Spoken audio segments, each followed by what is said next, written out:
La nostalgie, est-ce bon ou mauvais? Est-ce utile? Est-ce pratique?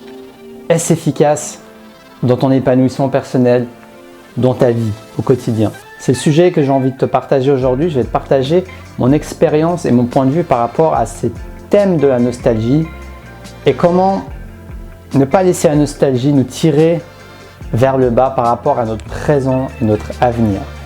Donc, c'est parti!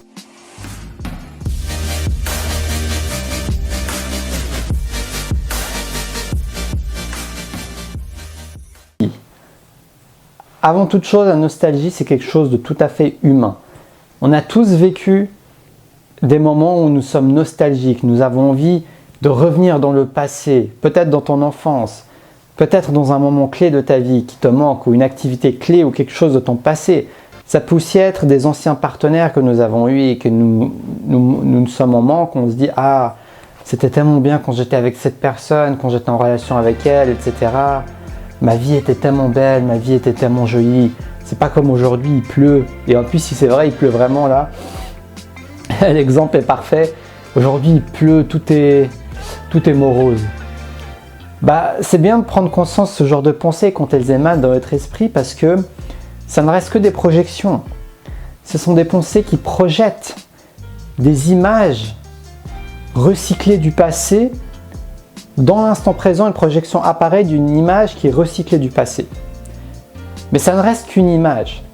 Et c'est là la clé pour moi de ce thème de nostalgie. La nostalgie, c'est une pensée comme une autre. Et le fait d'avoir conscience de cette pensée, ça permet de prendre du recul et de se dire, mais en fait, ce n'est pas le passé que je suis en train d'envier, c'est l'image que j'en ai.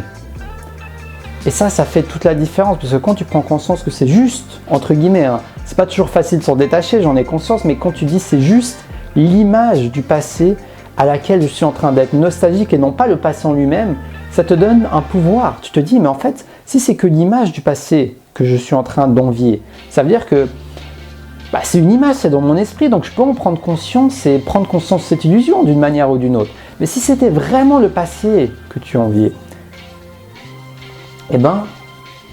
ça serait moins facile parce que ça te paraîtrait plus concret, plus réel. Tu diras, mais oui, c'est parce que ça dans le passé n'existe plus, c'est pour ça que je suis malheureux aujourd'hui, c'est pour ça que je me sens triste, c'est pour ça que je me sens nostalgique, c'est pour ça que je me sens morose. Alors que ce n'est pas forcément pour ça. Donc moi, ce qui m'aide, c'est de prendre conscience de ces pensées de nostalgie et d'accueillir pleinement. Ça veut dire d'accueillir pleinement peut-être la joie aussi, parce que moi, des fois, je pense à des choses que je faisais enfant, des jeux auxquels je jouais, des mangas que je regarde, des fois que je re-regarde juste pour revivre ce sentiment de nostalgie, et c'est ok, mais il faut accueillir pleinement ça. Et le plus important pour moi, ce n'est pas d'éviter la nostalgie, ça fait partie, je pense, à mon avis, de notre humanité, d'avoir un passé, d'avoir des sortes de conditionnements, des choses que, je sais pas moi, des thématiques de notre enfance qui nous plaisaient plus, ça fait partie de notre personnalité, d'avoir des préférences, etc., qui sont liés à notre environnement, notre expérience. Mais tout ça ne doit juste pas entraver notre présent, notre appréciation du moment présent et notre appréciation de nos projets futurs. Parce que si toute notre vie est axée sur recycler ces moments nostalgiques du passé pour les reproduire ces illusions dans le futur, c'est comme on tourne en rond en fait. C'est comme un cercle vicieux, on n'avance pas. On retourne dans le passé, présent, mais on ne va pas vers l'avenir. Et moi, j'aimerais t'encourager à aller vers l'avenir, à construire un nouvel avenir. Mais le nouvel avenir se construit quand tu acceptes de vivre cet instant-là. Parce que c'est avec ces successions d'instants présents que tu vas construire ton avenir. Et si tu es toujours dans le passé, si tu es toujours accroché au passé, si ton esprit est toujours dans le passé à fantasmer, à moroser, à mélancoliquer, toujours avoir cette nostalgie, ça peut être un frein parce que ça ne va pas te donner envie d'aller vers l'avenir. Ça va plutôt te donner envie d'aller vers le passé. Et comme je te l'ai dit, c'est même pas d'aller vers le passé, mais c'est d'aller vers cette projection du passé, qui n'est qu'une illusion. Donc au final, c'est comme si tu t'enfermes dans ta propre illusion, dans ta propre bulle. Moi, ce que je t'encourage à faire, c'est ok, d'accueillir les choses nostalgiques, pourquoi pas même de refaire des activités qui te rappellent ton enfance, tous ces moments nostalgiques, ce qui est en ton contrôle, mais ce qui n'est pas en ton contrôle. Ce que tu ne peux pas refaire revenir, il faut au bout d'un moment faire le deuil. Que ce soit une relation passée, une personne, Tout cela, ça demande de faire un deuil et chacun aura son propre temps pour le faire. Mais c'est un processus important pour aller de l'avant. Donc pour moi, la nostalgie, ça me rappelle les deuils en fait. Les deuils, c'est pas forcément quand une personne décède, ça peut être le cas, mais ça peut être des deuils d'une relation perdue, ça peut être le deuil même tout simplement du soleil. Je sais pas, si tu changes de pays, il fait moins beau, bah t'as le deuil, il faut faire le deuil quoi. Maintenant, tu es dans un pays où il pleut plus souvent, c'est ton choix, ou ton travail t'a amené à vivre ici, il faut faire le deuil, parce que si on ne fait pas le deuil du passé, on ne peut pas aller en avant, on ne peut pas avancer pour aller vers l'avenir. Donc moi, je t'encourage vivement,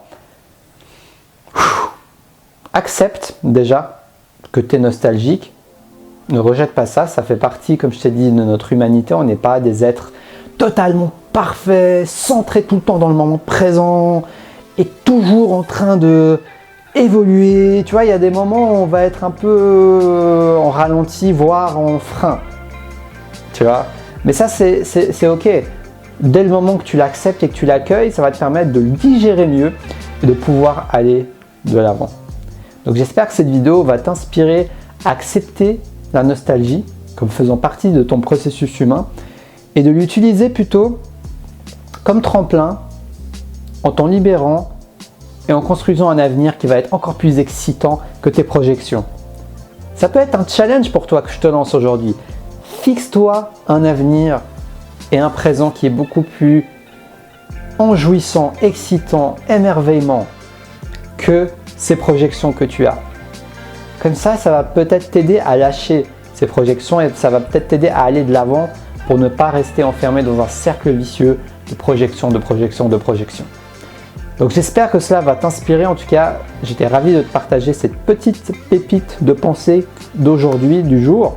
J'aime bien te partager mes pensées du jour à travers ces vidéos. Je fais ces vidéos d'une manière vraiment spontanée. Je prends un sujet et je te partage ce qui me sort de mon cœur et de mon expérience. Donc j'espère que ce format de vidéo te plaît. N'hésite pas à me dire ce que tu en penses dans les commentaires. Dans tous les cas, je reste ouvert à ton feedback et à tes commentaires. Si tu as envie de rejoindre la communauté des Proactive Rêveurs sur la chaîne Destination Soi-même, tu es le bienvenu. Je serai ravi de te voir faire partie de cette communauté qui grandit petit à petit. Et n'hésite pas à t'abonner pour rejoindre cette communauté et sonner la petite cloche pour recevoir mes nouvelles vidéos. Je suis également présent sur Facebook, sur Instagram, où je poste des mini-articles exclusifs motivants qui t'aident au quotidien sur différents sujets, un peu comme les vidéos que je fais, mais d'une manière beaucoup plus instantanée parce que tu peux lire ces petits textes en 1 ou 2 minutes et ça va te donner une dose d'inspiration.